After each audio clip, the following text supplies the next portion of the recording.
করি। আপনি যখন একটা ফ্রিল্যান্সার থেকে বিজনেস ওনার হবেন, এটাকে বিজনেসে কনভার্ট করবেন, ইচ অ্যান্ড এভরিথিং আমাদের প্রফেশনাল হতে হবে। আর ওই দিন নাই যে আমরা নর্মাল জিমেইল ইউজ করব, আর ওই দিন নাই যে আমরা খুব বাজেভাবে আমাদের ব্র্যান্ডিং করব।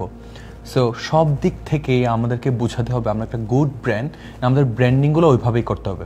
সো আমি আপনাদের সবাইকে একটা চেকলিস্ট দিচ্ছি, মেক শিওর এটা আজকে থেকেই করবেন। Number 1, official email. আর জিমেলের দিন নাই, আগে বলছে, আর কোনো ইয়াহুর টাইম নাই। It has to be an official email.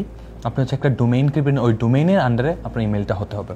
Secondly, simple portfolio R Notion. আপনি নোশনের মধ্যে চাইলেও একটা পোর্টফোলিও ওয়েবসাইট বিল্ড করতে পারবেন, বা একটা যদি সলিড ডোমেইনের মধ্যে পোর্টফোলিও ওয়েবসাইট বিল্ড করেন, ওটা সব থেকে বেশি preferable. Case studies and testimonials. You have no idea যখন আপনি আপনার টেস্টিমোনিয়ালসগুলো ক্লায়েন্টসরা কী পাচ্ছে আপনার কাছ থেকে, আপনি কেস স্টাডি কী আছে, আপনি কার কার কাজ করে নিয়েছেন, এভরিথিং যখন আপনি ব্র্যান্ডে পোর্ট্রে করান, মানুষটা বেশি কনফিডেন্ট পায়, মানুষ বেশি ট্রাস্টটা পায় যে না ওর কাছে তো রেজাল্টস আছে। দেখেন আপনি যদি কোনো একটা দোকানে কিনতে চান, যদি দেখেন আজকে দোকানটা দিচ্ছে, আপনি কিন্তু কিনবেন না।